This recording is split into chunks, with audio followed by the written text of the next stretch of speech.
गणेश जी ने ठुकराई पूजा, सच्ची भक्ति या दिखावा। बोलो गणेश जी महाराज की जय।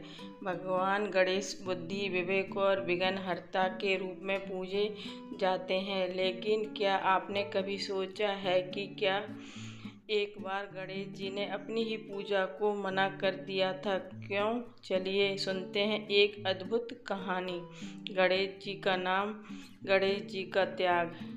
बहुत समय पहले की बात है। एक छोटे से गांव में हर साल गणेश चतुर्थी पर भव्य उत्सव मनाया जाता था। पूरे गांव में उत्साह होता, लेकिन सबसे बड़ी पूजा होती थी सेठ के घर। सेठ जी बड़े अमीर थे। उन्होंने गांव का सबसे बड़ा मंडप सजवाया, 51 किलो का लड्डू चढ़ाया, ढोल नगाड़ों से आरती करवाई, लेकिन उनका एक ही उद्देश्य था, दिखावा। सेठ धनीराम गर्व से, देखो पूरे गांव में मेरी पूजा सबसे बड़ी है, भगवान गणेश जी खुश होंगे। उसी गांव में एक बूढ़ी माँ कौशल्याबाई भी रहती थी। गरीब थी लेकिन भक्ति में बड़ी अमीर।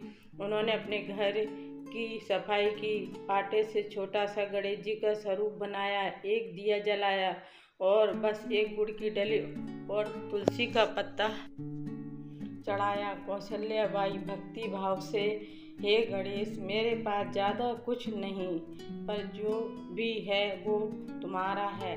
उस रात जब सभी सो रहे थे, स्वयं गणेश जी प्रकट हुए। पहले सेठ जी के भव्य पंडाल में गए, लेकिन कुछ ही क्षणों में वहाँ से निकल आए।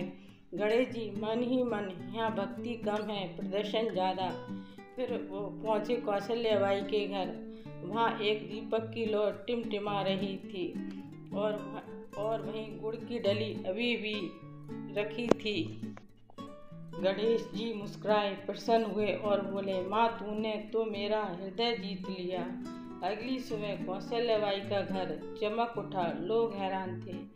टूटी झोपड़ी जैसे मंदिर में बदल गई हो। सेठ जी को बात पता चली। वो दौड़े दौड़े आए और बोले, सेठ जी लज्जित होकर, भगवान, मैंने तो आपको सबसे बड़ा लड्डू चढ़ाया, फिर भी आप वहाँ। गणेश जी ने मुस्कुराकर कहा, जहाँ सच्ची भक्ति होती है मैं वहीं आता हूँ। मुझे सोने चांदी नहीं, श्रद्धा और प्रेम चाहिए। तो दोस्तों, गणेश जी को खुश करना है तो दिखावे से नहीं, दिल से पूजा कीजिए, क्योंकि भगवान भक्ति में नहीं, भाव में बसते हैं। जय श्री गणेशा। अगर आपको ये कहानी अच्छी लगी हो तो लाइक करें, शेयर करें और हमारे चैनल को सब्सक्राइब करना ना भूलें। अगली सुंदर धार्मिक कथा के लिए बेल आइकन दबाएं। धन्यवाद।